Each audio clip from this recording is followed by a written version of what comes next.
Hello students, CG शिक्षा में आपका स्वागत है। मैं कांची की शर्वानी आज आपको पढ़ाऊंगी जीव विज्ञान कक्षा 12वीं, जिसमें हम लोग पहुंच चुके हैं अध्याय 10 मानव कल्याण में सूक्ष्म जीव। मानव के कल्याण में सूक्ष्म जीवों का क्या महत्व है, कैसे कैसे सूक्ष्म जीवों का यूज़ किया जाता है ना, कौन से खाद्य सामग्री में यूज़ होता है, इन सब के बारे में इस चैप्टर में पढ़ेंगे। इस चैप्टर को स्टार्ट करने से पहले हम लोग देखेंगे कि ये जो हमारा यूनिट है ना, इस यूनिट में 3 लेसन आते हैं आपके, लेसन 8, लेसन 9 और लेसन 10। तीनों लेसन से अगर मिलाकर आपके बोर्ड के एग्जाम में कितने नंबर का क्वेश्चन पूछेगा, सिर्फ 14 नंबर का क्वेश्चन पूछेगा। कितने नंबर का क्वेश्चन पूछेगा? 14 नंबर का क्वेश्चन पूछेगा। ठीक है, तो 14 नंबर का क्वेश्चन कहाँ से आएगा आपका? लेसन 8, लेसन 9 और लेसन 10 से। तो उस हिसाब से आपको तैयारी करना है। बाकी ब्लूप्रिंट हम लोग लेसन खत्म होने के बाद बताएंगे आपको। ठीक है, अब इस लेसन को स्टार्ट करते हैं। सबसे पहले देखते हैं कि सूक्ष्म जीव क्या होते हैं। देखो, हमारे जो जीवन में, हमारे दैनिक जीवन में देखेंगे तो बहुत सारे जीव एक साथ रहते हैं, जिसमें से कोई बहुत बड़े बड़े जीव होते हैं, जैसे कि हाथी और जितने भी जानवर हैं वो लोग क्या है, बड़े बड़े जो दिखाई देते हैं हमको, वो भी एक जीव है। इंसान भी एक जीव है, पेड़ पौधे भी एक जीव हैं। वैसे ही बहुत छोटे छोटे भी जीव हमारे प्रकृति में उपलब्ध हैं, उपस्थित हैं बोल सकते हैं। ठीक है, इनको हम नगण्य आँखों से, मतलब बिना सूक्ष्मदर्शी के या बिना लेंस के माध्यम से हम लोग इनको नग्न आंखों से नहीं देख सकते हैं। इनको किस में से देख सकते हैं? या तो हम लोग सूक्ष्मदर्शी से देख सकते हैं, माइक्रोस्कोप से, या फिर इलेक्ट्रॉन माइक्रोस्कोप से देख सकते हैं। तो इन सब जीवों को क्या बोलते हैं? सूक्ष्म जीव बोलते हैं। सूक्ष्म मतलब होता है छोटा, और जीव मतलब तो आपको पता ही है, जो सांस लेते हैं। ऐसे छोटे जीवों को क्या बोलते हैं? सूक्ष्म जीव। सूक्ष्म जीव कहाँ पर होते हैं? मृदा में होते हैं, जल में होते हैं, वायु में होते हैं, पेड़ पौधों में होते हैं, इवन हमारे बॉडी में भी उपस्थित होते हैं। ये जो क्या होते हैं, ये जो सूक्ष्म जीव होते हैं वो बहुत प्रकार से उपयोगी भी होते हैं और बहुत प्रकार से अनुपयोगी भी होते हैं। कुछ सूक्ष्म जीव जो होते हैं वो मानव स्वास्थ्य के लिए उत्तरदायी होते हैं, मानव स्वास्थ्य में उपयोगी होते हैं, उनके भोजन में पोषण में भी सहायक होते हैं। कुछ जो होते हैं मृदा में क्या करते हैं? मृदा की उर्वरक शक्ति को बढ़ाते हैं। ठीक है, जैसे कि कुछ जो जीवाणु होते हैं वो कवक, ईस्ट, साइनो जीवाणु, विषाणु जीवाणु, भोजी आदि को सूक्ष्म जीवों के अंतर्गत सम्मिलित किया गया। सूक्ष्म जीवों के अंतर्गत किसको किसको सम्मिलित किया गया है? तो जीवाणु, कवक, ईस्ट, विषाणु जीवाणु, भोजी, साइनो जीवाणु आदि को सम्मिलित किया गया। अगर सूक्ष्म जीवों को देखेंगे तो संवर्धन माध्यम, कल्चर मीडिया में भी उगाया जा सकता है। ठीक है, सूक्ष्म जीवों को मनुष्य जो है वो घरेलू और औद्योगिक उत्पाद के रूप में भी उपयोग कर रहे हैं, जिससे उनका उत्पादन में और ऊर्जा उत्पादन में सूक्ष्म जीव जो है वो बहुत ज़्यादा अधिक हेल्पफुल है। अगर घरेलू उत्पादों में सूक्ष्म जीव देखते हैं तो इडली बनाते हैं हम लोग, पनीर खाते हैं, दही खाते हैं, योगर्ट होता है, बटर मिल्क होता है, उपमा, बहुत सारे जो घरेलू खाने खाते हैं, घरेलू खाना हम लोग खाते हैं, उनको बनाने के लिए सूक्ष्म जीव जो है उनका उपयोग किया जाता है। जैसे कि दही क्या है? दूध से उत्पादन होने वाला, दूध से उत्पाद करते हैं इसको, है ना। तो जिसमें दूध में क्या होता है? लैक्टिक एसिड जैसे जीवाणु जो होते हैं, लैक्टोबैसिलस बल्गेरियस, लैक्टोबैसिलस एसिडोफिल्स और स्ट्रेप्टोकोकस थर्मोफिल्स जो है वो उससे तैयार किया जाता है। दही बनाने हैं तो सर्वप्रथम क्या करते हैं हम लोग? दूध को थोड़ा गर्म करते हैं, लगभग 40 सेंटीग्रेड तक, फिर उसको थोड़ा ठंडा करते हैं। उसमें क्या करते हैं? थोड़ा सा दही मिला देते हैं, जिसको क्या बोलते हैं? जावन ऐसा कुछ बोलते हैं आप लोग, है ना। इस दही में उपरोक्त जीवाणु उपस्थित होते हैं। जो पहले हम लोग दही मिलाते हैं दूध में, उस दही में पहले से ही जीवाणु उपस्थित होते हैं। जो जीवाणु क्या करते हैं? कुछ समय के पश्चात ये जो जीवाणु होते हैं वो लैक्टेज एंजाइम स्रावित करते हैं। जो जीवाणु दही में प्रेजेंट होते हैं वो क्या करते हैं? लैक्टेज एंजाइम स्रावित करते हैं, जो दूध की लैक्टोज शर्करा को क्या कर देता है? लैक्टिक अम्ल में परिवर्तित कर देता है। जो दूध में लैक्टोज शर्करा उपस्थित होता है उसको लैक्टिक अम्ल में परिवर्तित कर देता है, जो कि दूध की प्रोटीन को स्कंदित करके उसको दही में परिवर्तित कर देते हैं। इससे क्या होता है? जो दूध में प्रोटीन उपस्थित होता है उसको स्कंदित कर देते हैं, जमा देते हैं और दही में परिवर्तित कर देते हैं। ये जीवाणु क्या करता है? दही की पोषण गुणवत्ता को विटामिन B12 की मात्रा बढ़ाकर अच्छा कर देते हैं। दही दूध की अपेक्षा ज़्यादा अच्छा होता है। जो दही होता है उसमें दूध की अपेक्षा ज़्यादा अच्छा माना जा सकता है, क्योंकि इसमें क्या होता है? विटामिन और कार्बनिक अम्ल जो होते हैं वो उपस्थित होते हैं। देखते हैं दही कैसे बनता है। लैक्टोज जो मिल्क शुगर होता है वो फर्मेंटेशन होता है और लैक्टिक एसिड में चेंज हो जाता है। जब दूध से दही बनाते हैं तो कितना समय लगता है? 6 से 8 घंटे का समय लग जाता है। और क्या होता है? दही को विभिन्न प्रकार से हम लोग अपने दैनिक जीवन में उपयोग में लाते हैं। फिर नेक्स्ट है आपका चीज़ या फिर पनीर। पनीर क्या होता है, ये भी दूध से बना हुआ पदार्थ होता है। इसमें क्या करते हैं, पनीर अलग अलग प्रकार का होता है। पहला है कच्चा पनीर, कच्ची पनीर बोलते हैं, पकी पनीर, रॉकफोर्ट पनीर और कैमेबर्ट पनीर। ओके, देखते हैं कच्ची पनीर। कच्ची पनीर कैसे बनाते हैं, इसको दूध में दही या नींबू का रस मिलाकर बनाया जाता है। जो कच्चा पनीर होता है उसमें क्या करते हैं, दही मिलाते हैं या फिर नींबू का रस डालते हैं, जिससे क्या होता है, कच्ची पनीर बनता है। पनीर जो होता है वो कल्चर के जैसे उपयोग में लिया जाता है। पनीर कल्चर में क्या होता है, स्ट्रेप्टोकोकस लैक्टिस या स्ट्रेप्टोकोकस क्रीमोरिस एवं लैक्टोस वैसिल डेक्सट्रियम आदि जीवाणु होते हैं, जो कि दूध की लैक्टोज शर्करा को लैक्टिक अम्ल में बदल देता है। ये क्या कहते हैं, जो दूध में लैक्टोज शर्करा उपस्थित होते हैं उसको लैक्टिक अम्ल में चेंज कर देते हैं। लैक्टिक अम्ल जो होता है वो दूध की प्रोटीन का स्कंदन करता है और दही बनाता है। फिर उसको क्या करते हैं, कपड़े से छान लेते हैं। फिर उसका तरल पदार्थ अलग हो गया, लिक्विड पदार्थ, और ठोस पदार्थ क्या हो जाता है, वो अलग हो जाता है। जो प्राप्त मठा होता है उसमें 93% पानी और 7% क्या होता है, लैक्टोज शर्करा होता है, तथा खनिज लवण और अन्य पदार्थ भी उपस्थित होते हैं। इनका उपयोग क्या करते हैं, लैक्टिक अम्ल के उत्पादन में किया जाता है। छाने गए जो दही होते हैं, दही का पानी निकाल दिया जाता है और इस प्रकार पनीर जो होता है वो रबड़ जैसा बन जाता है। इसका स्वाद कैसा होता है, हल्का मीठा होता है। इस प्रकार का पनीर को क्या बोलते हैं, कॉटेज पनीर भी कहते हैं। फिर है पकी पनीर। नेक्स्ट प्रकार है पनीर का पकी पनीर। इस प्रकार की पनीर को बनाने के लिए पाश्चुकृत दूध में लैक्टिक एसिड कल्चर मिलाया जाता है। क्या मिलाया जाता है, लैक्टिक एसिड कल्चर मिलाया जाता है, जिसमें से दूध का जो लैक्टोज शर्करा होता है वो लैक्टिक अम्ल में परिवर्तित हो जाता है। फिर क्या मिला दिया जाता है, अब इसमें रेनेट मिला दिया जाता है। रेनेट जो क्या होता है, बछड़ों के आमाशय से प्राप्त जमा हुआ दूध। बछड़ों के आमाशय में क्या पाया जाता है, जमा हुआ जो दूध होता है उसको बोलते हैं रेनेट। फिर रेनेट नामक एंजाइम मिलाया जाता है, जो दूध की कैसीन को प्रोटीन का स्कंदन करके उसको थक्का बना देती है। दूध का जो प्रोटीन होता है उसको स्कंदित कर देता है और ठोस पदार्थ में चेंज कर देता है। फिर जो थक्का होता है, मतलब दही जो होता है, उसको कपड़े में अलग कर दिया जाता है पानी से, और जो लिक्विड होता है वो अलग हो जाता है और जो ठोस होता है वो कपड़े में रह जाता है। ठीक है, इसमें क्या होता है, ब्राइन विलियन में डुबाया जाता है। फिर इसको क्या करते हैं, ठोस जो रहता है उसको ब्राइन विलियन में डुबाया जाता है। जो नमक का विलियन होता है, इसके दो प्रमुख कारण होते हैं। क्यों, क्योंकि इसमें से पनीर में से जो नमी होती है वो अलग हो जाए और पनीर जो है वो अवांछित सूक्ष्म जीवों की वृद्धि नहीं होने देती, क्योंकि उसको हम लोग बहुत टाइम तक रह सकते हैं, जिससे वो लंबी अवधि तक सुरक्षित रहती है ना।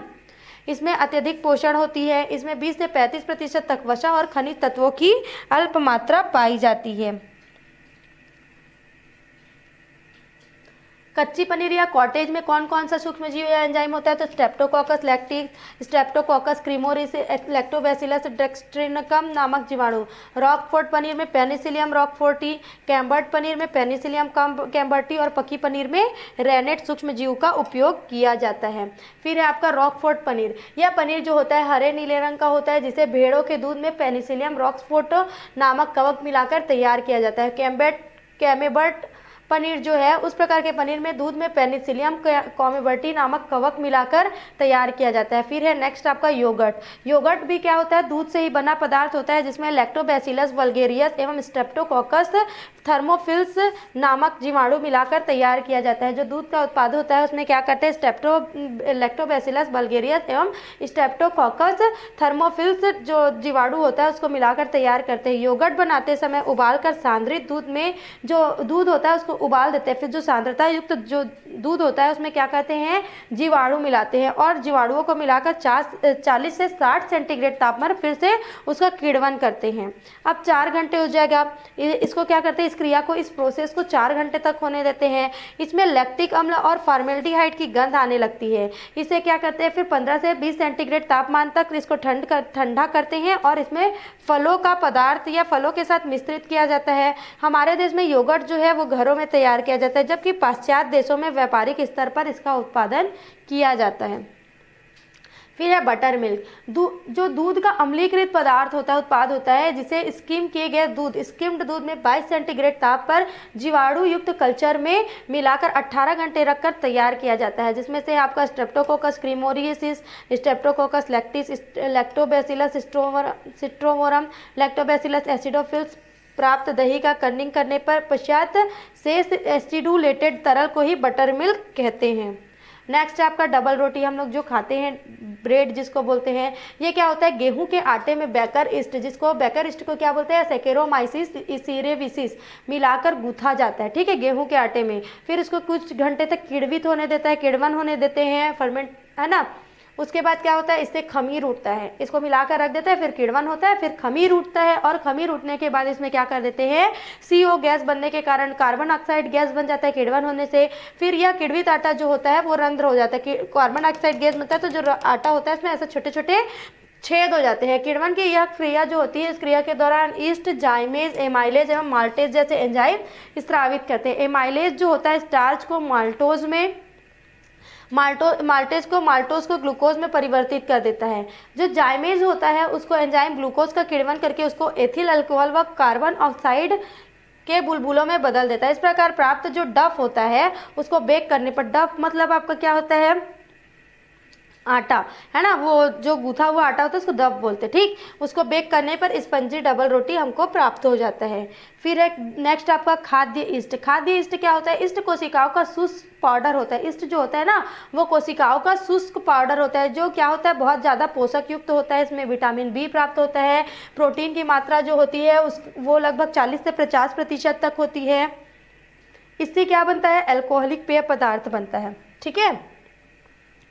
टोरुलोप्सिस यूटिलिस एक प्रमुख खाद्य ईस्ट है जिसे सीरे, गन्ने के रस, स्टार्च युक्त पदार्थ, आलू आदि किण्वनशील पदार्थों में संवर्धित किया जाता है। संवर्धन से क्या होता है, उक्त पदार्थों में ईस्ट की प्रजाति को मिला दिया जाता है और किण्वन के लिए कुछ घंटों के लिए छोड़ दिया जाता है, जिससे माध्यम में ईस्ट की मात्रा बढ़ जाती है। इस प्रकार तैयार की हुई ईस्ट को माध्यम से अलग धोकर सुखाकर पैकेटों में भरकर बाजार में बेचा जाता है। नेक्स्ट है आपका इडली, डोसा और उपमा। इसको भी कैसे तैयार किया जाता है, किण्वन के माध्यम से तैयार किया जाता है, किण्वन के प्रोसेस से और सूक्ष्म जीवों का उपयोग करके, जिसमें चावल और उड़द का जो दाल होता है उसमें किण्वन कराया जाता है और इसमें पानी मिलाकर उसको गाढ़ा घोल तैयार कर देते हैं। जो घोल होता है या डफ होता है उसको 10 से 12 घंटे के लिए किण्वन हेतु छोड़ देते हैं। इस दौरान वातावरण से ल्यूकोनोस्टॉक, मेसेंटेराइडिस एवं स्ट्रेप्टोकोकस फिकेलिस, पेडिकोकस सेरेविसी जैसे जीवाणु जो होते हैं वो क्या करते हैं, उस आटे में आ जाते हैं और उसको किण्वन कर देते हैं। इसके कारण डफ का आयतन बढ़ जाता है और उससे विशेष सुगंध आने लगती है, वो जो खट्टा टाइप का सुगंध आता है वो, ठीक है। इससे क्या बनता है, आपका इडली डोसा बनता है, ठीक। फिर है किण्वित मांस। कई प्रकार के जीवाणुओं का उपयोग करके हम लोग मांस का जो लैक्टिक एसिड जो होता है उसको किण्वन करके सॉसेज बनाने में किया जाता है, सॉस बनाने में, ठीक, जो सॉस आप खाते हैं। फिर पेडिकोकस सीरेविसी सर्वाधिक उपयोगी जीवाणु है जिसका उपयोग मांस के किण्वन से सॉसेज बनाने में किया जाता है।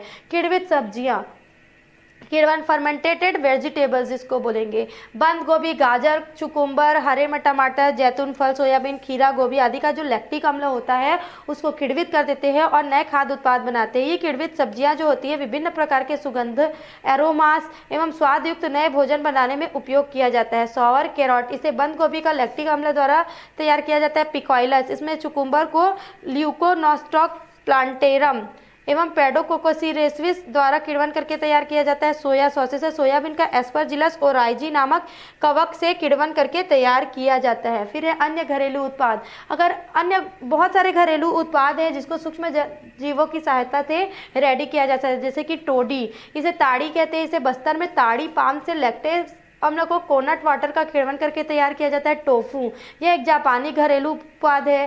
टैम्फ, इसे इंडोनेशिया में सोयाबीन से बनाया जाता है। फिर है सूफू, इसे चीन में सोयाबीन से बनाया जाता है। नेक्स्ट है आपका औद्योगिक उत्पाद में सूक्ष्म जीव।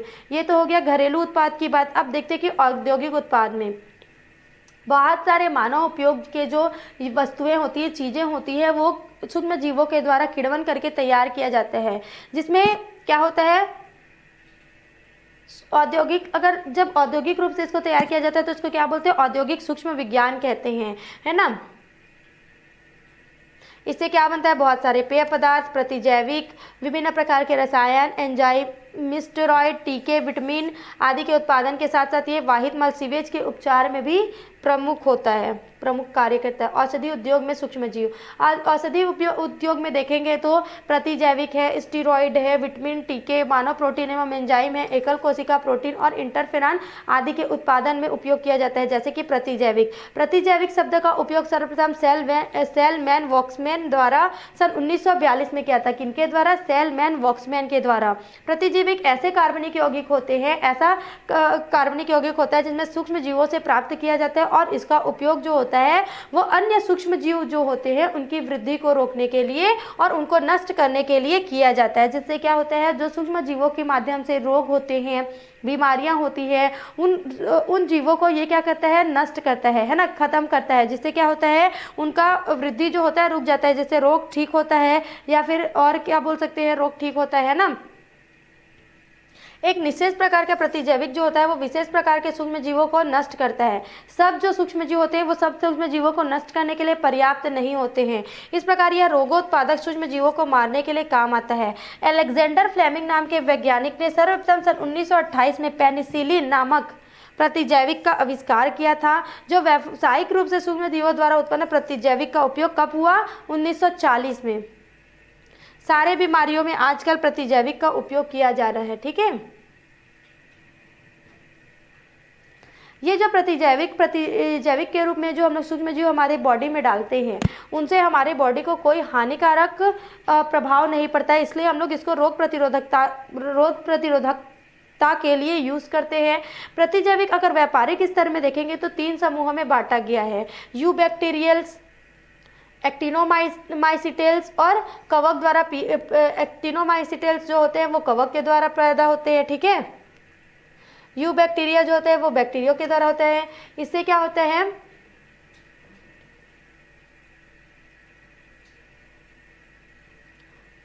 आज तक लगभग 7000 प्रकार के प्रतिजैविक का आविष्कार हो चुका है और लगभग 300 नए प्रतिजैविकों की खोज कर ली गई है। ठीक है, जिसमें से कईयों का प्रयोग औषधि के लिए किया जाता है।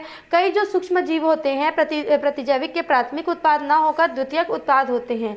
सूक्ष्म जीवों की उपापचयी क्रियाओं के फलस्वरूप बनते इन प्राथमिक उत्पादों को उपचारित करने के लिए प्रतिजैविक प्राप्त होते हैं। अच्छे प्रतिजैविक के गुण क्या होते हैं, इनमें इसे ब्रॉड स्पेक्ट्रम होना चाहिए, अर्थात इसमें किसी रोगाणु के सभी प्रभेदों को नष्ट करने की क्षमता होनी चाहिए।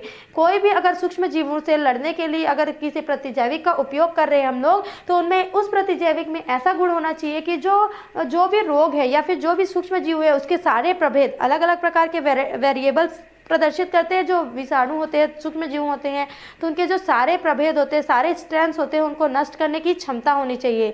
इसमें पोषक पदार्थ में पर कोई प्रभाव नहीं पड़ना चाहिए। जो रोगाणु होते हैं वह प्रतिरोधी प्रभेद को नष्ट करने की क्षमता होनी चाहिए। इससे रोगाणु विशिष्ट होना चाहिए ताकि शरीर के उपयोगी अन्य सूक्ष्म जीवों पर इसका कुप्रभाव न पड़ सके।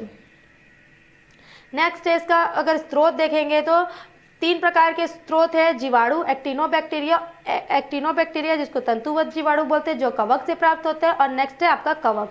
अधिकांश प्रतिजैविक जो होते हैं वो बैसिलस और स्यूडोमोनास से प्राप्त किए जाते हैं। जो किससे प्राप्त होते हैं, बैसिलस और स्यूडोमोनास से। स्ट्रेप्टोमाइसिस प्रतिजैविक उत्पादन करने वाला सबसे प्रमुख तंतुवत जीवाणु है। स्ट्रेप्टोमाइसिस तंतुवत जीवाणु का सबसे बड़ा उदाहरण है। इसकी विभिन्न प्रजातियों से लगभग 40 प्रतिजैविक प्राप्त किए जाते हैं। जीवाणुओं से प्राप्त प्रतिजैविक, कौन कौन से जीवाणु से कौन कौन से प्रतिजैविक प्राप्त होते हैं, तो बैसिलस सबटिलिस से बेसिट्रिशन, बैसिलस कोलिस्टीनस से कोलिमाइसिन, बैसिलस ब्रोविस से गैमिसिडिन, बैसिलस पॉलीमिक्सा से पॉलीमिक्सिन बी, बैसिलस सबटिलिस से सबटिलिन और बैसिलस ब्रोविस से टायरोथ्राइसिन नामक प्रतिजैविक प्राप्त किया जाता है। अगर एक्टिनोमाइसिटिस से देखेंगे तो कौन कौन से प्रतिजैविक प्राप्त किए जाते हैं, इसके जो लिस्ट है यहाँ दिया गया है।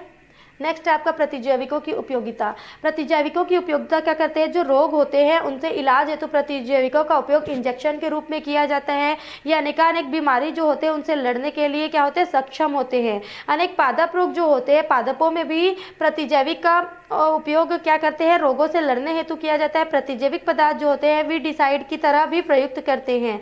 कीड़वन में किसी अन्य सूक्ष्म जीवों से पोषक माध्यम को संदूषित होने के लिए बचाने के लिए, मतलब जब कीड़वन की क्रिया होती रहती है कोई खाद्य पदार्थ में, तो उसको संदूषित पदार्थ और दूसरे पदार्थों से बचाने के लिए भी प्रतिजैविकों का उपयोग किया जाता है। जंतुओं के शरीर से काटे गए खाने योग्य मांस को परिरक्षित करने के लिए टेरामाइसिन, ओइरोमाइसिन जैसे प्रतिजैविकों का प्रयोग होता है। प्रतिजैविकों का न्यायोचित विधिक उपयोग, स्टेरॉइड उत्पादन। स्टेरॉइड का जो है वो जटिल कार्बनिक यौगिक है, ठीक है, कैसा है, जटिल कार्बनिक यौगिक है। ये 3 साइक्लोहेक्सेन वलय एवं 1 साइक्लोपेंटेन वलय युक्त पर हाइड्रोक्सी साइक्लोपेंटेनॉल नामक संतृप्त टेट्रासाइक्लिन हाइड्रोकार्बन है। इसके अंतरिक्त जो होता है, इसके अंतर्गत क्या होता है, कोलेस्ट्रॉल, पित्त अम्ल, पित्त रस, नर हार्मोन, टेस्टोस्टेरोन, मादा हार्मोन, प्रोजेस्टेरॉन, एस्ट्रोजन और आर्गिस्टेरॉल आदि आते हैं। किसके अंतर्गत, स्टेरॉइड के अंतर्गत। स्टेरॉइड जो होता है वो रसायनों पर सूक्ष्म जीवों की क्रिया करने से होता है। प्रोजेस्टेरॉन का उत्पादन करने के लिए विभिन्न प्रकार के सूक्ष्म जीवों का उपयोग किया जाता है। उदाहरण है आपका राइजोपस नाइग्रिकेंस, आहिरियस, कंगीन मेला, ब्लैक्सियाना आदि का उपयोग अलग अलग प्रकार से किया जाता है। जैसे कि प्रोजेस्टेरॉन, इसका राइजोपस निग्रिकेंस, राइजोपस एरियस के द्वारा 11A हाइड्रोक्सी प्रोजेस्टेरॉन बनाने में किया जाता है। प्रोजेस्टेरॉन के उत्पादन में उपयोगी प्रमुख सूक्ष्म जीव कौन कौन से हैं, तो कवक है, जीवाणु है, एक्टिनोमाइसिटीज है।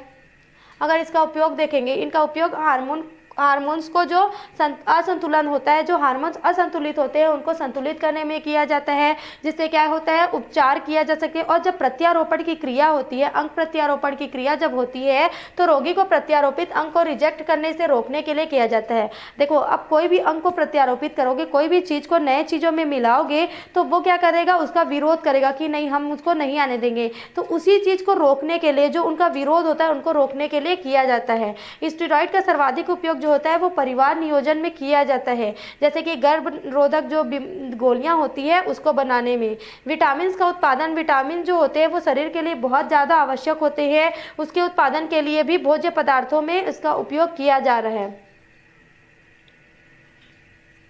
विटामिन बी या राइबोफ्लाविन का उत्पादन, विटामिन बी राइबोफ्लाविन का निर्माण जो होता है वो सूक्ष्म जीवों के द्वारा किया जाता है, जैसे कि ईस्ट एस्बिस गॉसिपी, एरिमोथीसियम एसबी तथा जीवाणु क्लॉस्ट्रीडियम एसिटोब्यूटिकुलम आदि।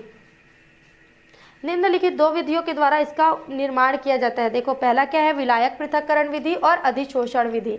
पहला क्या है, विलायक पृथक्करण विधि और दूसरा है अधिशोषण विधि। विलायक पृथक्करण विधि में क्या होता है, ब्यूटेनॉल का उपयोग किसके लिए किया जाता है, विलायक के रूप में। और अधिशोषण विधि जो होता है इसमें सिलिका जेल तथा फ्यूलर्स ईस्ट का उपयोग अधिशोषक के रूप में किया जाता है। अगर शुद्ध विटामिन बी या राइबोफ्लाविन एक गंध, जो शुद्ध विटामिन बी होता है और जो या फिर राइबोफ्लाविन क्या होता है, एक गंधहीन और क्रिस्टल युक्त पीला नारंगी पाउडर है। विटामिन बी कैसा होता है, पीला नारंगी और क्रिस्टल युक्त गंधहीन पाउडर होता है, जो मनुष्य में वृद्धि और प्रजनन के लिए विटामिन बी अत्यंत आवश्यक होते हैं।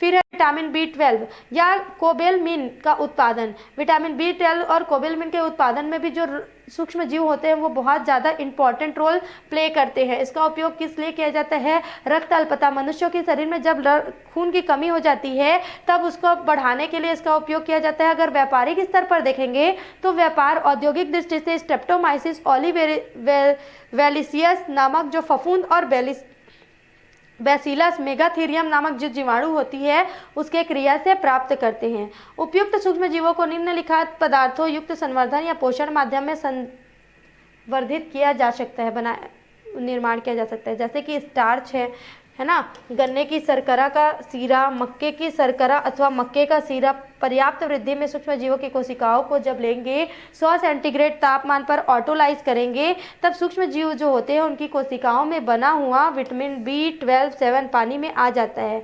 विटामिन B1 युक्त पानी को छान कर सूक्ष्म जीवों को अलग कर लिया जाता है। इसके पश्चात विटामिन बी का सांद्रण एवं शोधन करके दवाओं के रूप में निर्माण में इस्तेमाल किया जाता है। विटामिन B12 के उत्पादन में उपयोगी अन्य सूक्ष्म जीव कौन कौन से हैं, तो Streptomyces griseus, Bacillus coagulans, Pseudomonas, denitrification, propionibacterium freudenreichii और प्रोपियोनी बैक्टीरियम शेरमानी, ये जो है विटामिन B12 के उत्पादन के लिए बहुत महत्वपूर्ण और उपयोगी हैं।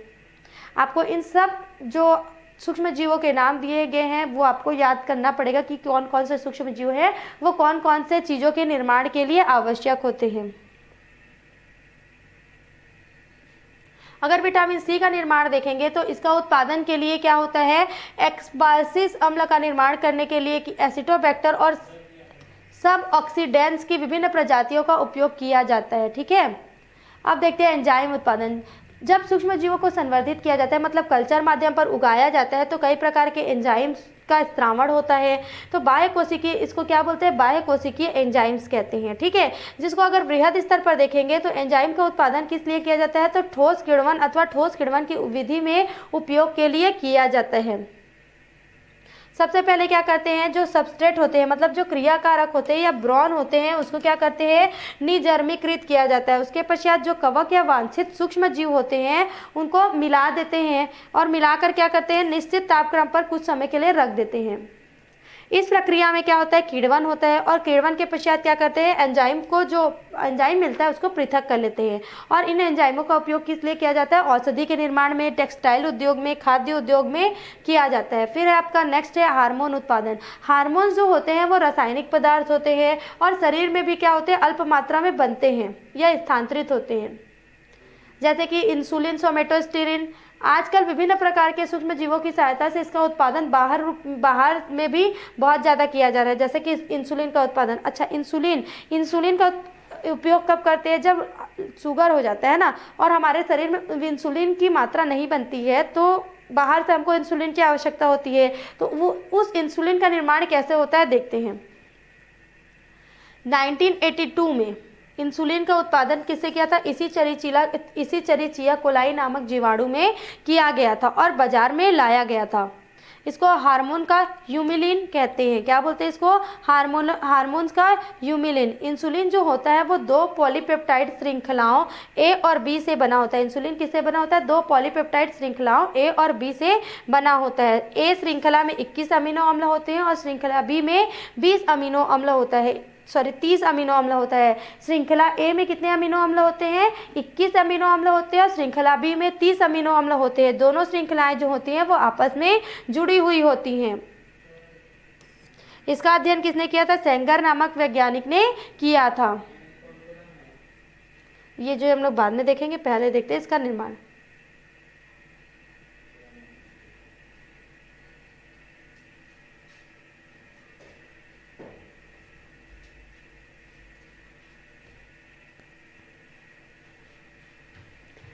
अगर देखेंगे तो इंसुलिन के उत्पादन में चरण जो होते हैं वो निम्नलिखित होते हैं। पहला है आरएनए की extracted from beta cell of isolate and Langerhans. RNA जो होता है लैंगरहैंस जो आपका बोलते हैं हम लोग, आइसोलेट ऑफ लैंगरहैंस जिसको बोलते हैं, बीटा सेल से आरएनए जो एक्सक्रेट होता है उसको लेंगे तो रिवर्स ट्रांसक्रिप्टेज एंजाइम की सहायता से क्या होता है, production of a simple DNA strand of from RNA DNA hybrid. किसका निर्माण होता है, आरएनए के एक्सक्रेट से डीएनए के स्ट्रैंड का निर्माण होता है। फिर जब अनबाइंडिंग प्रोटीन जो होता है उसमें सेपरेशन होता है डीएनए और आरएनए के हाइब्रिड में। फिर क्या होता है, डीएनए पॉलीमरेज एंजाइम की सहायता से रेप्लिकेशन ऑफ डीएनए से क्या होता है, डीएनए और इंसुलिन का निर्माण होता है, ठीक है, इसको क्या बोलते हैं। फिर जब डीएनए लाइगेज जो होता है उसकी सहायता से क्या होता है, फिर से जो जीन होते हैं वो ज्वाइंट होते हैं और उसमें जब ट्रांसफॉर्मेशन की क्रिया होती है तो रिकॉम्बिनेट डीएनए ट्रांसफॉर्म्ड टू इसी चेरिचिया कोलाई। फिर इसमें 3 माध्यम से क्या होता है, प्रोडक्शन ऑफ ह्यूमिलिन और ह्यूमन इंसुलिन का निर्माण होता है। ये है इंसुलिन उत्पादन के विभिन्न चरण। नेक्स्ट है आपका मानव वृद्धि हार्मोन का उत्पादन। जैसे कि पीयूष ग्रंथि से जो क्या बोलते हैं, मानव वृद्धि का हार्मोन जो होता है वो पीयूष ग्रंथि के अग्रभाग से होता है, ठीक है। और इसकी अगर जब इसमें कमी होती है तो जो शरीर है वो बढ़ नहीं पाता है, मतलब बौना हो जाता है। जीन अभियांत्रिक विधियों द्वारा वृद्धि हार्मोन जो होता है उसको जीन टेक एवं गूढ़े गोडेल ने सहयोगियों ने प्रदर्शित किया। इन्होंने जो प्लाज्मिड का जो माध्यम होता है, प्लाज्मिड उसको माध्यम के रूप में लिया और मानव वृद्धि हार्मोन उत्पन्न करने वाले जीव को प्रविष्ट कराया। ये जो जीवाणु होते हैं वो हार्मोन उत्पन्न करने में सक्षम होते हैं, लेकिन जब इसको स्यूडोमोनास एरोजिनोसा नामक जीवाणु में किया गया तो रूपांतरित जो जीवाणु है उनकी हार्मोन उत्पादन क्षमता जो है इसी चेरिचिया कोलाई से अधिक पाई गया था। व्यावसायिक तौर पर वृद्धि हार्मोन का उत्पादन स्यूडोमोनास के द्वारा ही किया जाता है। नेक्स्ट है आपका इंटरफेरॉन का उत्पादन। इंटरफेरॉन जो होता है मानव कोशिकाओं में पाए जाने वाला प्रोटीन होता है। इंटरफेरॉन क्या होता है, मानव हम लोग के जो कोशिका है उसमें पाए जाने वाला, उपस्थित होने वाला क्या होता है, प्रोटीन होता है जो विषाणुओं को नष्ट करता है, विषाणुओं को मारता है। जब किसी भी चीज़ में विषाणु का संक्रमण होता है तो ये क्या करता है, इम्यूनिटी पैदा करता है, उसके विपरीत इम्यूनिटी पैदा करता है और उससे लड़ता है। अगर इसके प्रकार देखेंगे तो इंटरफेरॉन जो होते हैं वो ल्यूकोसाइट इंटरफेरॉन होता है, ल्यूकोसाइट इंटरफेरॉन ए, फाइब्रोब्लास्टिक इंटरफेरॉन बी और इम्यून इंटरफेरॉन वाई या जीन अभियांत्रिक विधियों द्वारा इंटरफेरॉन का उपयोग उत्पादन का जो निम्न चरण है वो क्या क्या है। Maintenance of cell culture of somatic cell और transformed leukocytes. Maintenance of cell culture को मेंटेनेंस करता है सोमेटिक सेल द्वारा, उसके बाद क्या करता है ल्यूकोसाइट बनाता है, फिर क्या करता है injection of virus into cell और सेल कल्चर, उसमें वायरस को डाला जाता है, फिर क्या होता है cell crushed and the homogenates and centrifuged. Cell क्या होता है क्रस्ड हो जाते हैं, टुकड़ों में बढ़ जाता है, और क्या होता है होमोजिनेट एंड सेंट्रीफ्यूग्ड हो जाता है। फिर क्या होता है interferon is also isolated and purified from the superintendent. फिर इससे क्या बन जाता है इंटरफेरॉन बन जाता है, ठीक है। फिर वैक्सीन उत्पादन। आज क्या है बहुत सारे जो बीमारियां हैं, है ना, बीमारियों को शरीर में आने के लिए पहले से क्या करते हैं हम लोग वैक्सीन देते हैं। छोटे बच्चों को वैक्सीन लगता है, टीके लगते हैं, जैसे कि अभी हम लोगों को कोविड लगा है, कोविड का टीका लगा है ना, कोविड का टीकाकरण हुआ है। तो ये टीका क्या होता है, वैक्सीन क्या होता है, ये देखते हैं। तो वैक्सीन जो होता है वो अप्रभावी और कमज़ोर जो जीवाणु होते हैं उनको शरीर में पहले से ही प्रवेश करा देते हैं, जिससे जब किसी रोग जैसे कि मिसेल्स, पोलाइमोमाइलिटिस, टीबी, चेचक, प्लेग, निमोनिया आदि के जो जीवाणु हैं जब शरीर में इफेक्ट करें, जब शरीर में अटैक करते हैं, है ना, तो अटैक करते हैं तो अगर शरीर में पहले से ही वो जीवाणु की मात्रा उपस्थित है तो वो क्या करेगी, उनसे लड़ेगी। अगर हम लोग टीका नहीं लगवा रहेंगे तो वो जीवाणु जब हमको अटैक करेगा तो वो पूरे शरीर में फैल जाएगा और हमारा जो तबीयत है वो बहुत, स्वास्थ्य जो है बहुत ज़्यादा खराब हो जाएगा। तो क्या करते हैं टीके को लगा देते हैं। इसमें क्या करते हैं जो सूक्ष्म जीव होते हैं उनको क्या करते हैं इनएक्टिव अवस्था में डाल देते हैं हमारी बॉडी में। फिर वो क्या करते हैं जब एक्टिव जो सूक्ष्म जीव होते हैं जब हमारे शरीर में अटैक करते हैं तो क्या करता है वो उससे लड़ता है ना। जब लड़ाई होता है तो वो उससे लड़ेगा तो हमारे शरीर में कम प्रभाव पड़ेगा। इससे क्या होगा कि हमारा शरीर जो होगा वो स्वस्थ ही रहेगा। वायरस जैसे कि हेपेटाइटिस, हर्पीस के विरुद्ध वैक्सीन प्राप्त किया गया, है ना। प्लाज्मोडियम से, स्पोरोजोइट से होने वाले मलेरिया रोग के लिए भी कृत्रिम पेप्टाइड वैक्सीन बनाया गया। बहुत सारे जो हैं वैक्सीन बनाए गए हैं, ठीक है। पौधों के लिए भी बनाया गया है। ट्यूमर कोशिका के संवर्धन के लिए भी वैक्सीन का निर्माण किया गया है। विभिन्न प्रकार के रसायनों, कार्बनिक अम्लों का उत्पादन। अब देखते हैं कि विभिन्न प्रकार के रसायनों और कार्बनिक अम्लों का उत्पादन कैसे होता है। विलायक का उत्पादन, solvents, production of solvent, acetone, methyl alcohol एवं ब्यूटेनॉल महत्वपूर्ण औद्योगिक विलायक हैं, ठीक है। ये विलायक है जिसे किससे बनाया जाता है, क्लोस्ट्रिडियम एसिटो ब्यूटीलिकम तथा सेकेरो एसिटो ब्यूटीलिकम नामक कवक द्वारा स्टार्च एवं मंड के किण्वन करके उत्पन्न किया जाता है। किससे किया जाता है, स्टार्च व मंड के किण्वन करके उत्पन्न किया जाता है। विलायक का उत्पादन किससे किया जाता है, जो स्टार्च होता है, जो मंड होता है उसमें किण्वन के द्वारा बनाया जाता है। कौन कौन सा, एसीटोन, मैथिल अल्कोहल, ब्यूटेनॉल, बहुत सारा चीज़, ठीक है। फिर है कार्बनिक अम्लों का उत्पादन, प्रोडक्शन ऑफ ऑर्गेनिक एसिड। सूक्ष्म जीवों की क्रिया जो होती है उसमें कार्बनिक अम्लों का उत्पादन किया जाता है। उदाहरण है एसिटिक अम्ल, साइट्रिक अम्ल, लैक्टिक अम्ल और ब्यूटेरिक अम्ल। एसिटिक अम्ल का निर्माण कैसे होता है, इसमें क्या करते हैं सीरे का जो ईस्ट होता है उसको सैकेरोमाइसिस सीरीविसी से किण्वन करके एथिल अल्कोहल का उत्पादन किया जाता है। किसका उत्पादन किया जाता है, एथिल अल्कोहल का उत्पादन किया जाता है। एथिल अल्कोहल जो होता है उसमें 10 से 12% में क्या होता है, बैक्टर एसिटाई नामक जीवाणु को इनाकुलेट करके कुछ समय के लिए रख दिया जाता है। क्या करते हैं, जीवाणु जो होता है उसको इनाकुलेट करके कुछ समय के लिए रख देते हैं, जिससे क्या होता है एथिल अल्कोहल एसिटिक अम्ल में परिवर्तित हो जाता है। क्या होता है, जो एथिल अल्कोहल होता है वो एसिटिक अम्ल में परिवर्तित हो जाता है। पहले क्या करते हैं कि सीरे का जो ईस्ट होता है उसको किण्वन करते हैं, किससे, एथिल अल्कोहल से। और जब एथिल अल्कोहल बनता है तो उसमें क्या होता है, एसिटोबैक्टीरियासिस नामक जीवाणु जो होता है वो इनोकुलेट करके कुछ समय के लिए रख दिया जाता है, जिससे एथिल अल्कोहल एसिटिक अम्ल में चेंज हो जाता है। इसका उपयोग किसके लिए किया जाता है, सिरका 10 to 30% एसिटिक अम्ल बनाने में तथा उद्योगों में विभिन्न प्रकार से किया जाता है। किसका उपयोग, एसिटिक अम्ल का उपयोग। देखो ग्लूकोज है या फिर जो सीरा है, सीरा बोल सकते हैं या ग्लूकोज बोल सकते हैं, उसको क्या करा जाता है, सेकेरोमाइसिस सीरेबेसी के द्वारा माध्यम से क्रिया कराया जाता है, जिससे किण्वन होता है। किण्वन होने से क्या होता है, एथिल अल्कोहल का निर्माण होता है। फिर जो एथिल अल्कोहल होता है उसमें एसिटोबैक्टर या एसिटाइट डाला जाता है, तो एसिटिक अम्ल का निर्माण होता है। क्लियर। नेक्स्ट है आपका सिट्रिक अम्ल। सिट्रिक अम्ल का उत्पादन किसके लिए किया जाता है, एस्परजिलस नाइगर, म्यूकर, पायरोफोर्बिसिस, कैंडिडा, लिपोलिटिका आदि कवकों के द्वारा किया जाता है। सिट्रिक अम्ल का उत्पादन किससे किया जाता है, कवकों के माध्यम से, किण्वन से किया जाता है। जब कार्बोहाइड्रेट युक्त कोई भी पोषण जो होता है, पोषक विलयन जो होता है, उसको कवक या बीजाणुओं से इनाकुलेट कराया जाता है, तो कवक की पर्याप्त मात्रा जब होती है तो उसमें सिट्रिक अम्ल स्त्रावित होता है, जिसको क्या बोलते हैं, कैल्शियम हाइड्रोक्साइड द्वारा अवक्षोपित करके अलग कर देते हैं। जब उसमें कैल्शियम हाइड्रोक्साइड डाला जाता है तो वो क्या हो जाता है, अलग अलग हो जाता है, जिससे कैल्शियम साइट्रेट बनता है। इस पर H2SO4 की क्रिया कराकर सिट्रिक अम्ल अलग कर लिया जाता है। जब इसमें H2SO4 की क्रिया कराया जाता है तो सिट्रिक अम्ल क्या हो जाता है, अलग हो जाता है। इस सिट्रिक अम्ल का उपयोग मृदु पेय, जैम, जेली, कैंडी आदि में संरक्षक के रूप में किया जाता है। कॉस्मेटिक्स, स्याही, रोगन, बाल सेट करने वाले जो द्रव होते हैं उसमें इसके उत्पादन में भी इसका उपयोग किया जाता है। फिर है आपका लैक्टिक अम्ल। लैक्टिक अम्ल जो होता है सीरे, कॉर्न, स्टार्च, आलू जो विलयन होते हैं उसमें, जिसमें लैक्टिक अम्ल होता है, उसमें जीवाणु मिलाकर तैयार किया जाता है। छेना बनाते समय शेष जो तरल होता है उसमें भी क्या होता है, जब छेना बनाते हैं तो उसमें जो तरल पदार्थ बच जाता है उसमें क्या होता है, लैक्टिक अम्ल होता है, जो दूध से अलग हुआ रहता है। इसका उपयोग खाद्य पदार्थों को बनाने और उसको संरक्षित करने में भी उपयोग में लिया जाता है। अगर इसको देखेंगे तो रोगन, प्रिंटिंग के क्षेत्र में, औद्योगिक क्षेत्र में भी लैक्टिक अम्ल का यूज़ किया जाता है। अगर लैक्टिक अम्ल के लिए कौन कौन से जीवाणु उत्तरदायी होते हैं देखते हैं। लैक्टोबैसिलस डेलब्रुक, लैक्टोबैसिलस वल्गुरेक्स, माइकोबैक्टीरियम एसिडिलैक्टिसिस और स्ट्रेप्टोकोकस लैक्टिस।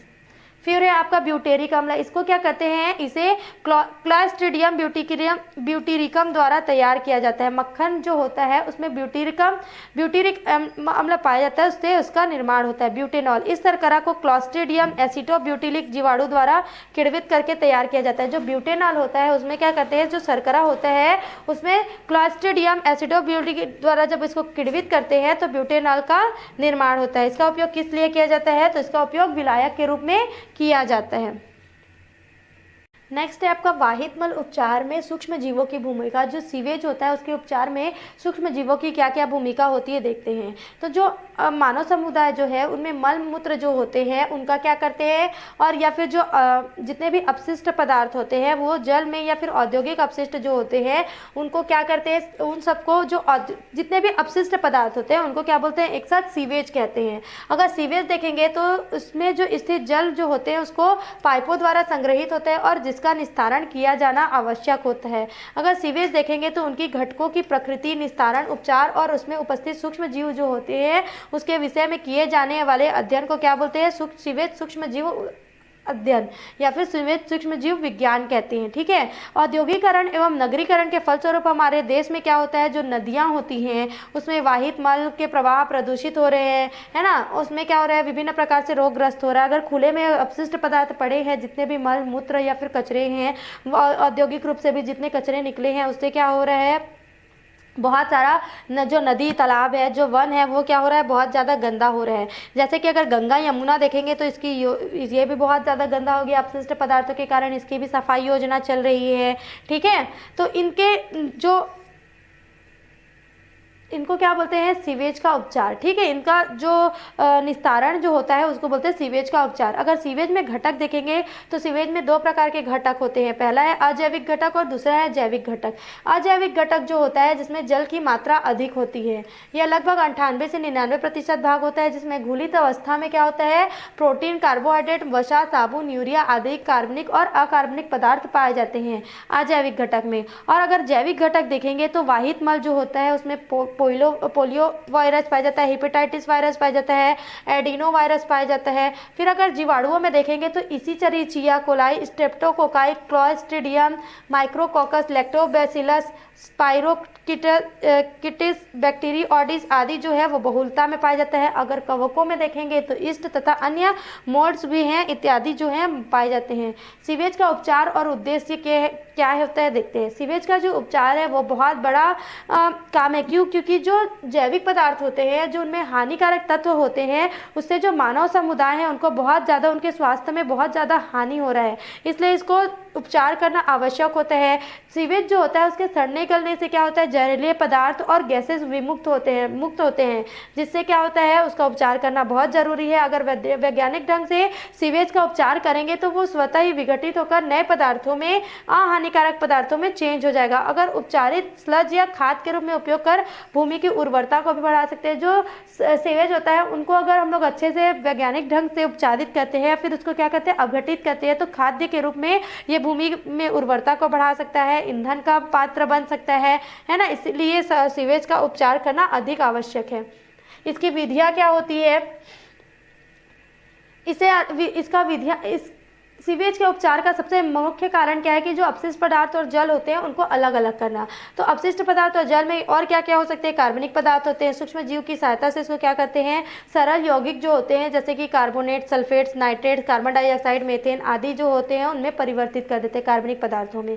कार्बनिक पदार्थों को क्या करते हैं, कार्बनिक पदार्थों को सूक्ष्म जीवों की सहायता से उसके सरल रूपों में परिवर्तित कर देते हैं, और इससे क्या होता है, ये जो होता है लोगों के स्वास्थ्य के लिए अनुकूल हो जाता है। अगर वाहित मल उपचार की विधि देखेंगे तो चुनाव जनसंख्या के घनत्व एवं प्रस्तावित योजना के आधार पर इसके आवश्यकता अनुसार ग्रामीण और शहरी क्षेत्र में अलग अलग प्रकार से निस्तारण की विधियां होती हैं।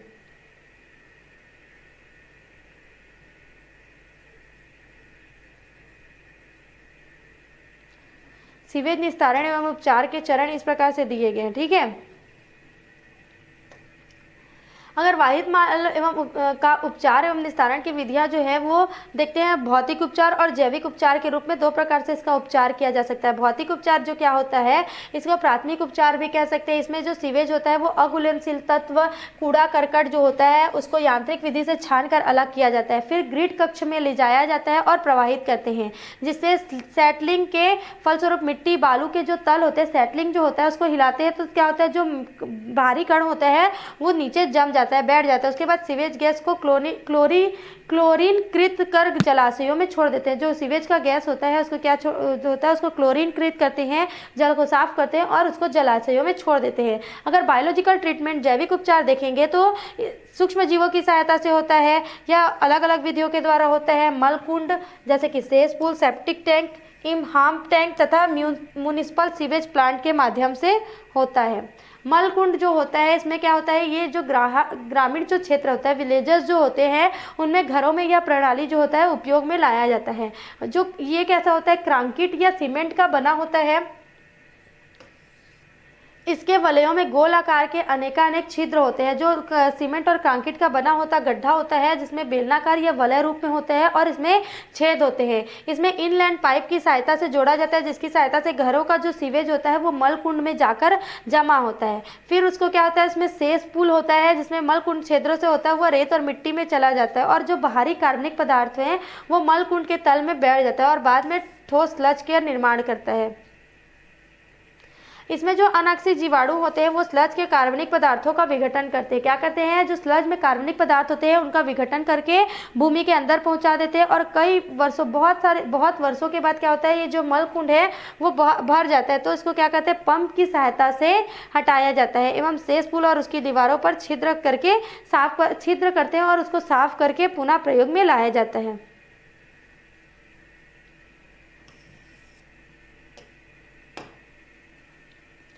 ये है आपका मलकुंड और उसकी क्रियाविधि। इस प्रकार का बेलनाकार बना होता है, इसमें गोल वलयाकार के छेद बने होते हैं, इसमें वाटर जो होता है चला जाता है, इनलैंड पाइप की सहायता से ये आता है और इसको कवर किया जाता है। ठीक है, इसमें ग्राउंड लेवल होता है, प्रीकास्ट कॉन्क्रीट होता है, पोर्स होते हैं, छेद होते हैं, जिससे क्या होता है स्लज जो होता है वो नीचे बैठ जाता है।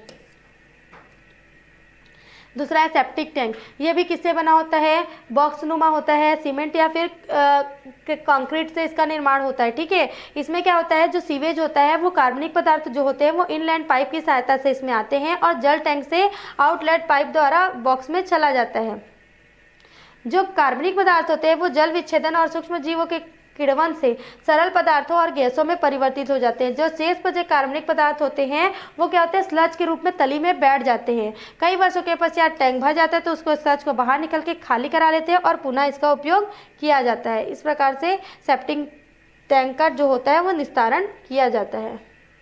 फिर है इमहॉम टैंक। इसे छोटे शहर में सीवेज का उपचार के लिए प्रयोग में लाया जाता है। ये 2 मंजिला होता है। इसके 2 मंजिला में क्या होता है, बॉटम में क्रॉस बनाने हेतु तो टुकड़े लगे होते हैं और क्रॉस जो होता है वो छिद्रों की सहायता से सीवेज पदार्थ जो होते हैं वो टैंक में जाते हैं। इसका आकार जो होता है 30 × 80 फुट होता है और इसमें प्रतिदिन 3 लाख गैलन सीवेज भरा जा सकता है। एक दिन में कितना, 3 लाख गैलन सीवेज भरा जा सकता है। निचले टैंक जो होते हैं वो अनाक्सीय सूक्ष्म जीवों द्वारा जीव विघटन की क्रिया से संपन्न होती है और इससे मेथेन गैस निकलता है किण्वन से, जो एकत्रित होकर ईंधन के रूप में प्रयोग में लाया जाता है। बाकी जो स्लज होता है वो शेष पंप की सहायता से बाहर निकाल दिया जाता है।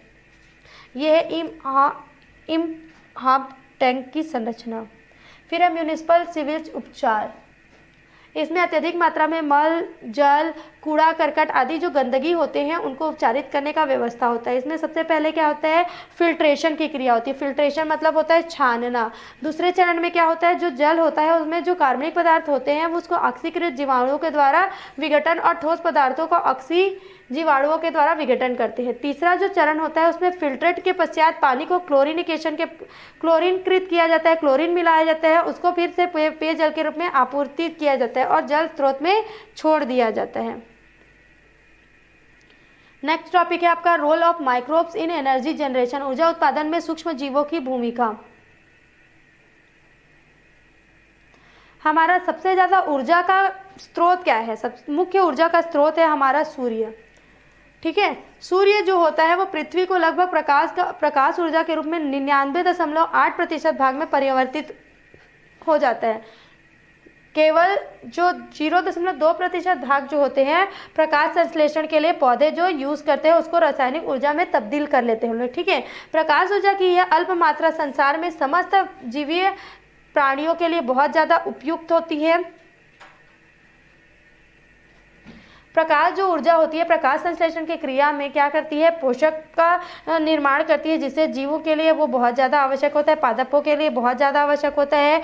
जीवों में ऊर्जा जो होती है वो बहुत ही कम मात्रा में होता है। इसके अपेक्षाकृत अन्य स्रोत जो होते हैं उनसे ऊर्जा का उपयोग 10 गुना अधिक मात्रा में किया जाता है। अगर जैविक स्रोतों के द्वारा प्राप्त की जाने वाली ऊर्जा को क्या कहते हैं, जैविक स्रोतों के द्वारा प्राप्त की जाने वाली ऊर्जा को बोलते हैं जैव ऊर्जा, बायो एनर्जी। इस प्रकार किसी पारिस्थितिक तंत्र में जीवित प्राणियों का प्रति इकाई क्षेत्र में संपूर्ण शुष्क भार, उसका जीव भार या जैव मात्रा क्या या सूक्ष्म भार, जो शुष्क भार होता है मतलब उसका जो वजन होता है उसको क्या बोलते हैं, जैव मात्रा, बायोमास कहते हैं। इसे पारिस्थितिक तंत्र में प्रायः उत्पादकों का जैव भार अधिक होता है, अतः जैव ऊर्जा की मात्रा भी जो होती है उत्पादकों में अधिक होती है। देखना आजकल क्या होता है, घरों में या फिर खेतों में क्या होता है, कार्बनिक पदार्थ जो होते हैं वो बहुत ज़्यादा एकत्रित हो जाते हैं जो हानिकारक होते हैं। तो इन पदार्थों का उपयोग क्या के लिए किया जाता है, जैव गैस के उत्पादन में किया जाता है। इसको क्या करते हैं, जितने भी कार्बनिक पदार्थ होते हैं उसको अनाक्सीय सूक्ष्म जीवों द्वारा अनाक्सीय किण्वन क्रिया कराया जाता है, जिससे क्या होता है, मेथेन बनता है, कार्बन डाइऑक्साइड बनता है, हाइड्रोजन बनता है, नाइट्रोजन बनता है और ऑक्सीजन गैस का मिश्रण प्राप्त होता है, जिसको क्या बोलते हैं, जैव गैस कहते हैं। ये गैर परंपरागत ऊर्जा स्रोत है, जिसे बायोगैस का उत्पादन जो होता है वो जैव गैस डाइजेस्टर में किया जाता है, जिसे बायोगैस संयंत्र कहते हैं। बायोगैस संयंत्र में क्या होता है, जंतुओं तथा मानव मूत्र जो होते हैं या फिर गोबर, मल मूत्र, कृषि अपशिष्ट पदार्थ, ग्रामीण और शहरी जो म्यूनिसिपल की अपशिष्ट जलीय खरपतवार होते हैं जैसे कि साल्विनिया, जलकुंभी आदि को अकेले या अथवा मिश्रित करके उस अवस्था में प्रयोग में लाया जाता है। बायोगैस संयंत्र की संरचना एवं घटक, अगर इसका नींव देखेंगे तो यह सीमेंट के कंक्रीट की बनी होती है या फिर जल रोधक होता है ना, वाटरप्रूफ होता है। डाइजेस्टर यह कुएं के समान गोल व्यास वाली संरचना होती है। इसकी दीवार में विपरीत स्थिति अर्थात आमने सामने 2 छेद होती है। इस प्रकार की अगर संरचना होगी तो यहाँ छेद होगी और यहाँ छेद होगी। इसे क्या कहते हैं, इनलेट और आउटलेट कहते हैं। क्या बोलते हैं, इनलेट और आउटलेट। इसमें अपशिष्ट पदार्थों का किण्वन होता है। फिर है डोम, यह डाइजेस्टर का ऊपर ढके जाने वाला ढक्कननुमा भाग होता है, यह सीमेंट और कंक्रीट आदि की सहायता से बनाया जाता है, जिसमें गैस एकत्रित होती है। इनलेट, यह कंक्रीट की बनी हुई संरचना होती है। इसके ऊपरी भाग जो होता है वो चौड़ा होता है और निचला भाग जो होता है वो सकरा होता है। इसमें गोबर सहित अन्य अपशिष्ट पदार्थ जो जल के होता है उसमें 1:1 में डाइजेस्टर में पहुँचाया जाता है। मिश्रण जो होता है उसका पीएच कितना होना चाहिए? 7 से 8। फिर है आउटलेट, यह इसे स्लरी अर्थात कीचड़ को बाहर निकालने के लिए किया जाता है। फिर है वितरण पाइप, यह 1.2 से 1.9 सेंटीमीटर व्यास वाला पाइप होता है जो एक रेड्यूसर की सहायता से जोड़ा जाता है। ठीक है, इसका दूसरा सिरा जो होता है गैसों को प्रयोग करने वाले संयंत्र जैसे कि चूल्हा, प्रकाश यंत्र या डीजल संयंत्र के पाइप से जुड़ा होता है। फिर है खादी ग्रामोद्योग बोर्ड। खादी ग्रामोद्योग बोर्ड ने प्लास्टिक बायोगैस संयंत्र का निर्माण किया। यह प्लास्टिक, लोहे के ड्रम, गैस होल्डर तथा पाइप की सहायता से बनाया जाता है। इस संयंत्र की कीमत जो होती है वो लगभग 70% से भी कम पड़ती है। यह अत्यधिक सुविधाजनक है। केवीआईसी द्वारा बनाया गया जो बायो संयंत्र होता है उसमें क्रियान्वयन जो होता है वो निःशुल्क होता है। संयंत्र स्थापना हेतु ऋण केवीआईसी तथा नाबार्ड के द्वारा कार्यक्रम, कुछ शासन के कार्यक्रम के द्वारा प्रदान किया जाता है। अगर इसका कार्य प्रणाली देखेंगे तो ये जो होता है शुष्क प्रक्रिया होता है जिसमें जैविक आर्द्र प्रक्रिया द्वारा किया जाता है। इसमें बायोमास में 550 से 1100 सेंटीग्रेड या 1100 सेंटीग्रेड तापमान पर जलाया जाता है और उससे उत्पन्न जो गैस या फिर तेल ऊर्जा स्रोत के रूप में प्रयुक्त होता है। जैविक आर्द्र प्रक्रिया ही बायोगैस के उत्पादन की परंपरागत प्रक्रिया होती है। इसमें ऑक्सीजन की अनुपस्थिति होती है और जो जलीय विलयन होता है उसका किण्वन जो होता है वो बैसिलस, सेल्यूमोनास, क्लॉस्ट्रिडियम, रूमिनोकोकस, यूबैक्टीरियम नामक जीवाणुओं की सहायता से कराया जाता है। अगर वायवीय ऑक्सीकरण देखेंगे तो इसके कारण उत्पन्न जो जीवाणुओं द्वारा उत्पन्न जटिल यौगिक होते हैं उसमें प्रोटीन, लिपिड, सेल्यूलोज आदि जो होते हैं वो एसिटिक अम्ल में परिवर्तित हो जाते हैं। अतः मिथोजेनिक जीवाणु जो होते हैं वो एसिटिक अम्ल में मेथेन गैस में ऑक्सीकृत कर देते हैं। वायवीय जब ऑक्सीकरण होता है तो जीवाणु द्वारा जितने भी उत्पन्न पदार्थ होते हैं उसमें क्या क्या पाया जाता है? प्रोटीन पाया जाता है, लिपिड उपस्थित होता है, सेल्यूलोज उपस्थित होता है। उसका क्या होता है, जब उसको एसिटिक मोनोमर होता है तो उसमें क्या होता है, एसिटिक अम्ल में चेंज हो जाता है। और ये क्या होता है, मिथोजेनिक जीवाणु जो होता है एसिटिक अम्ल को मेथेन में ऑक्सीकृत कर देता है। ठीक है, मेथेन में ऑक्सीकृत कर देता है। कैसे कैसे होता है, संपूर्ण रासायनिक अभिक्रिया देखते हैं। पहले कार्बन मोनोऑक्साइड जो होता है वो जल से क्रिया करके कार्बन डाइऑक्साइड बनाता है और H2 गैस के रूप में मुक्त हो जाता है। फिर जब कार्बन डाइऑक्साइड 4H2 गैस से करता है तो मीथेन बनता है। फिर मेथिल अल्कोहल से मीथेन बनता है, फॉर्मिक अम्ल से मीथेन बनता है और एसिटिक अम्ल से मीथेन का निर्माण होता है। बायोगैस संयंत्र जो होता है वो गैस उत्पादन दक्षता वाले कच्चे माल की प्रकृति के अनुसार 38 से 59% तक होती है। ट्राइकोडर्मा विरिडी नामक कवक जो होता है वो कच्चे माल में संरोपित कर देने से वो थोड़ी देर में हवा में रखने के पश्चात संयंत्र में डाला जाए तो उससे गैस उत्पादन की क्षमता जो होती है वो बढ़ जाती है। अगर इसका महत्व देखेंगे तो वनों और वृक्षों पर जो जलावन होता है उसके लिए दबाव जो होता है वो कम पड़ जाता है। इससे क्या होता है, इसकी सहायता से प्रतिवर्ष 6 लाख टन लकड़ी की बचत होती है। अगर जो देखो, अगर हम लोग लकड़ी काटेंगे, जलाएंगे तो वृक्षों की मात्रा कम होगी, है ना। तो इससे क्या होगा, अगर जो पेड़ पौधे टहनियाँ जो गिरी होती है उसको अगर उससे बनाते हैं तो ईंधन हम लोग को ज़्यादा प्राप्त होगा। तो ये क्या होगा, जो लकड़ी होगा उससे बचत होगा, है ना। लकड़ी का उपयोग हम लोग कम करेंगे जिससे क्या होता है 50 करोड़ रुपए तक की बचत हो सकती है और पेड़ पौधों को भी बचत होता है। अगर कीचड़ होता है, कीचड़ को अगर हम लोग सुखा देते हैं तो उससे क्या होता है, खाद के रूप में जो उससे कीचड़ बायोगैस के संयंत्र में कीचड़ का निर्माण होता है, स्लड का निर्माण होता है। उसको क्या करते हैं, अगर उसको सुखा देते हैं तो उसमें क्या होता है, नाइट्रोजन होता है, फॉस्फेट होता है, पोटास होता है। तो इसका उपयोग हम लोग खाद के रूप में कर सकते हैं। स्लरी का उपयोग मत्स्य पालन में मछली जो होती है उसके भोजन के लिए कर सकते हैं। गोबर या अपशिष्ट पदार्थों का उपयोग हो जाता है एवं उनके द्वारा होने वाला जो पर्यावरण प्रदूषण, अगर उसको खुले में छोड़ेंगे तो पर्यावरण प्रदूषण होगा, तो इसका भी उपयोग जो होता है वो अच्छी चीज़ों के लिए हो जाता है। इसको ऊर्जा का वैकल्पिक स्रोत भी बना सकते हैं, जैसे खाना बनाने के लिए, लाइट के लिए भी इसका उपयोग कर सकते हैं। साल्विनिया और जो जलकुंभी होता है वो बायोगैस संयंत्र में कच्चे माल की कमी को समाप्त कर देता है, क्योंकि ये बहुत ज़्यादा तालाबों वगैरह में होता है और अगर इसको ऐसे ही छोड़ देंगे तो हमारा जो जलाशय वगैरह होता है वो क्या होगा, हानि से बच जाएगा अगर इसको निकाल कर बायोगैस में यूज़ कर देंगे। तो अगर बायोगैस को डीजल के साथ मिश्रित कर देते हैं तो क्या होता है, बायोडीजल पंप चलाने के लिए 60 से 80% डीजल की बचत होती है। ये भी सस्ता विकल्प के रूप में देखा जा सकता है। अगर सूक्ष्म जीवों को जैव उर्वरकों के रूप में देखेंगे तो क्या होता है, देखते हैं।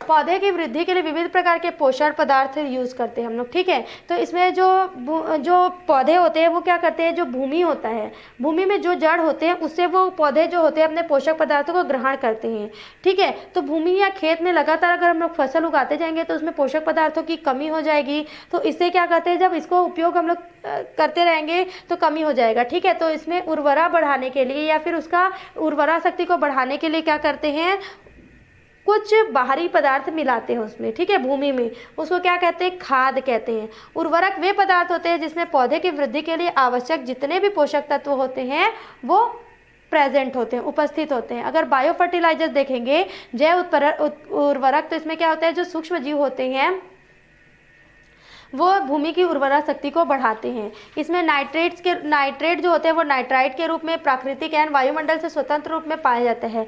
जो अगर नाइट्रोजन जो होता है, हम लोग के वातावरण में सबसे ज़्यादा नाइट्रोजन गैस होता है, उसको जल के साथ मिलाकर ऑक्साइड के रूप में क्या करते हैं, भूमि में पहुंचाते हैं, भूमि तक पहुंचाते हैं। तो इससे क्या होता है, जो सूक्ष्म जीव होता है वो नाइट्रेट से नाइट्राइट में बदल देता है, जिसे हरे पौधे ग्रहण करते हैं और नाइट्रोजन की जो यौगिक होती है उसमें परिवर्तित हो जाती है, जिससे नाइट्रोजन की कमी को पूरा करते हैं, ठीक है।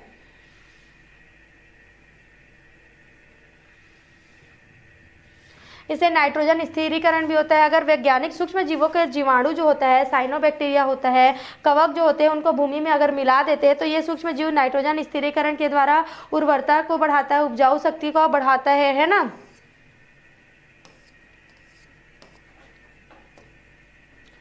पहला होता है सहजीवी नाइट्रोजन स्थिरीकरण या सहजीवी जैव उर्वरक नाइट्रोजन स्थिरीकरण। अधिकांश जो सूक्ष्म जीव होते हैं वो सहजीवी के रूप में पाए जाते हैं।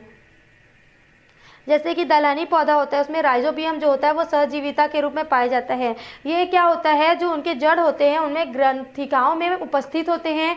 ये वायुमंडल में जो नाइट्रोजन पाया जाता है उसको स्थिरीकरण करता है और उनको क्या करता है, जैव उर्वरक के रूप में फसल जो होते हैं उनको प्रदान करता है।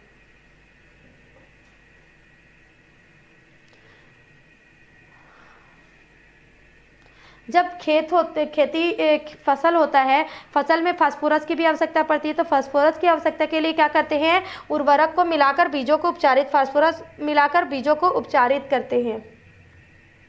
टॉपिक है आपका एजोला एनाबीना सहजीविता, ठीक है।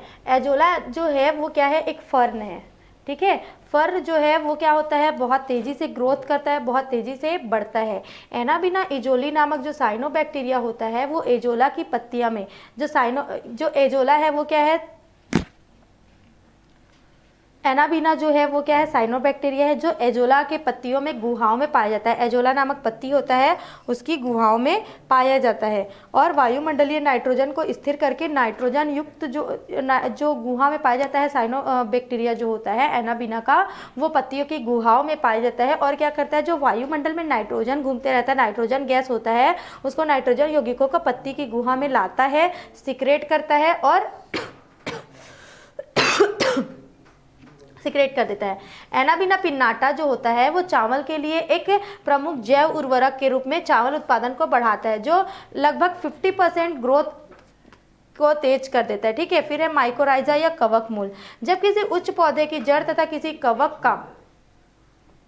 जाल और जो दूसरा उच्च पौधे का जड़ होता है वो एक साथ ग्रोथ करता है, तब इसे सहजीविता रूप को कवक मूल कहते हैं। यह सहजीविती सहवास के अच्छे उदाहरण है। कवक मूल दो प्रकार के होते हैं, अंतःपोषित कवक मूल इसको क्या बोलते हैं, एंडोट्रोपिक माइकोराइजा। इस कवक मूल में कवक पौधे की जड़ों की कोशिकाओं के अंदर या अंतर कोशिकीय अवकाश में पाए जाते हैं।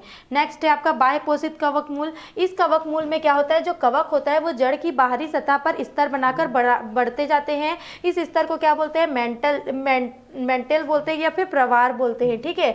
कवक मूल के कवक अपने भोज्य पदार्थों के लिए पादपों पर निर्भर रहते हैं, जबकि ये नाइट्रोजन स्थिरीकरण करके भूमि तथा पौधों को N2 नाइट्रोजन उपलब्ध कराते हैं, जिससे भूमि की उर्वरा शक्ति बढ़ती है।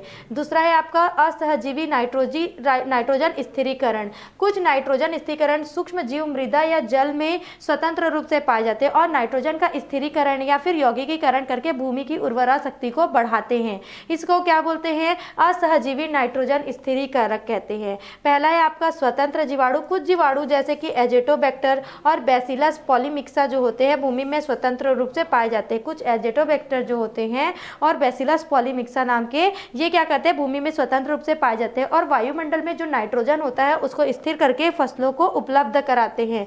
जब एजेटोबैक्टर को कपास, चावल, मक्का, ज्वार इत्यादि फसलों के साथ साथ बोया जाता है, मतलब जब एजेटोबैक्टर जो होता है उसको क्या करते हैं? कपास का पौधा लगाते हैं, चावल का, धान का पौधा होता है, मक्का, ज्वार आदि के साथ एक साथ लगाया जाता है, तो फसल की पैदावार क्या होती है? बढ़ जाती है, ग्रोथ करती है। एक अनुमान के अनुसार 10 से 25 किलोग्राम प्रति हेक्टेयर क्या होता है? नाइट्रोजन का बचत होता है एजेटोबैक्टर के कारण। नेक्स्ट है आपका साइनोजीवाणु। कुछ साइनोजीवाणु जो होते हैं वो मृदा या जल में स्वतंत्र पूर्वक क्या करते हैं? नाइट्रोजन का स्थिरीकरण करते हैं और भूमि की उर्वरा शक्ति को बढ़ाते हैं। नॉस्टॉक, ओलिसीरा ऐसे जो साइनोबैक्टीरिया हैं जो क्या होते हैं? फसलों के साथ लगा देते हैं तो क्या होता है? भूमि की उर्वरा शक्ति को बढ़ाते हैं प्लस फसल का उत्पादन भी बढ़ाते हैं। एक प्रयोग के द्वारा यह देखा गया है कि टिलियोथिक्स टेन्यूस नामक साइनोजीवाणु जो होते हैं वो प्रति हेक्टेयर लगभग 2000 पाउंड नाइट्रोजन का स्थिरीकरण करते हैं और धान की ग्रोथ को बढ़ा देते हैं। इसके लिए कुछ सवालों का भी उपयोग आजकल नाइट्रोजन स्थिरीकरण के लिए किया जा रहा है। जो नाइट्रोजनी उर्वरका को क्या करता है? सूक्ष्म जीव ग्रहण कर लेंगे, ठीक है। इसको व्यापारिक स्तर के रूप में भी लिया जाता है और पॉलीथीन के बैगों में बेचा जाता है।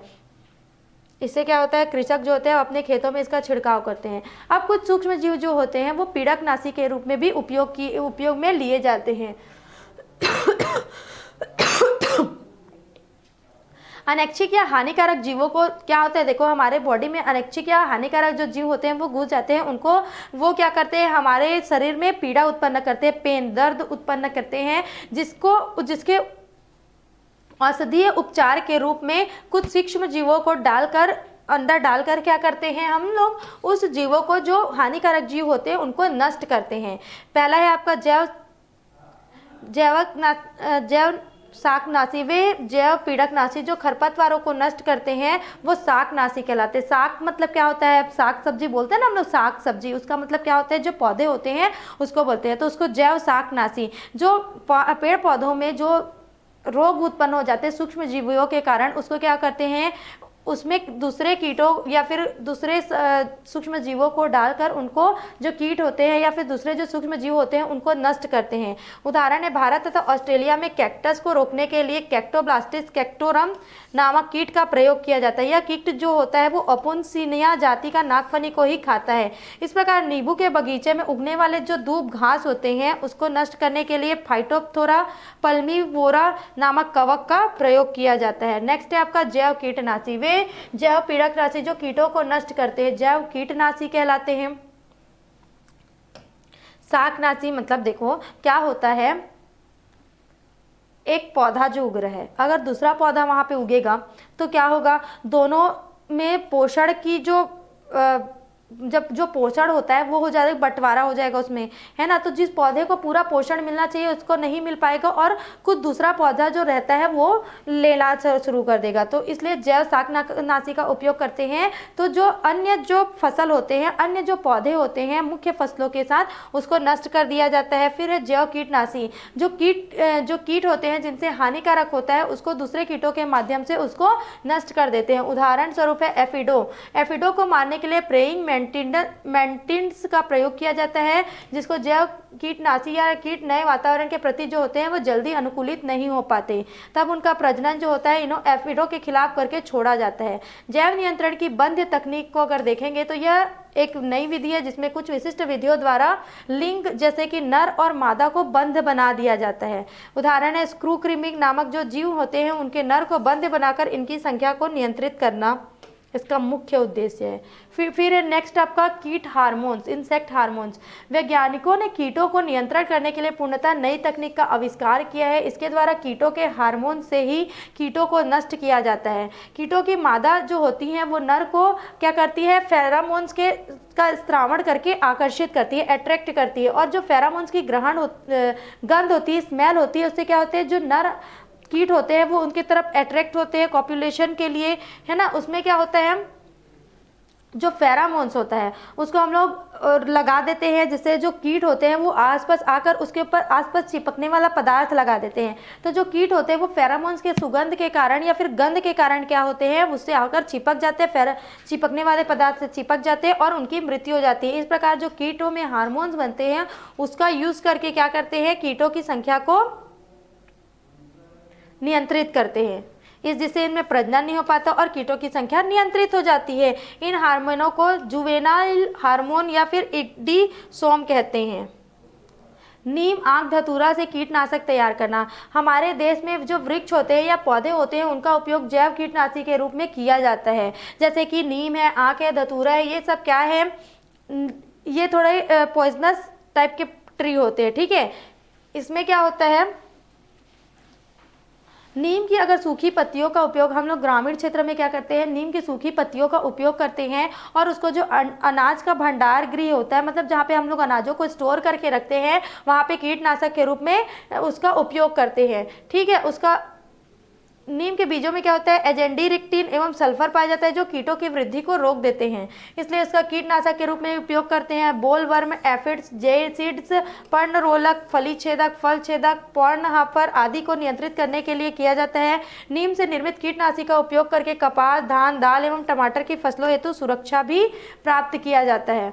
इसका कीटनाशक का निर्माण किसके विधि के द्वारा होता है, तो आश्वन विधि के द्वारा होता है। इस विधि में नीम की पत्तियों को उबाला जाता है तथा जो उत्पन्न वाष्प होता है उसको संघनित किया जाता है। देखो वो पानी में उबालेंगे, उबालने से क्या होगा, वाष्प बनेगा और वाष्प को क्या करेंगे हम लोग, एकत्रित कर लेंगे, स्टोर कर लेंगे। इस विधि से जो सांद्रित मिश्रण होते हैं उनको कीटनाशक गुण होते हैं, उसमें क्या होते हैं, कीटनाशक गुण होते हैं, इनको पौधों पर भी छिड़क देते हैं। तो क्या होता है, पौधों के ऊपर से भी जो सूक्ष्म जीव होते हैं वो मर जाते हैं। आंख और धतूरे में भी कीटनाशक का गुण होता है, इनकी भी पत्तियों का उपयोग किया जाता है। इसको प्राकृतिक कीटनाशक कहते हैं। ये कीटनाशी जो होते हैं स्तनियों के लिए हानिकारक नहीं होते हैं। अगर जंतुओं और पादपों से प्राप्त होने वाले कीटनाशकों का प्रयोग करते हैं, पहले जो होता था प्राचीन काल में जंतुओं और पौधों से ही प्राप्त कीटनाशकों का उपयोग किया जाता था। पहले लोग निकोटियाना टैबकम से प्राप्त और एजेडिरेक्टिन जिसे नीम से प्राप्त किया जाता है उसका उपयोग कीटनाशी के रूप में करते थे।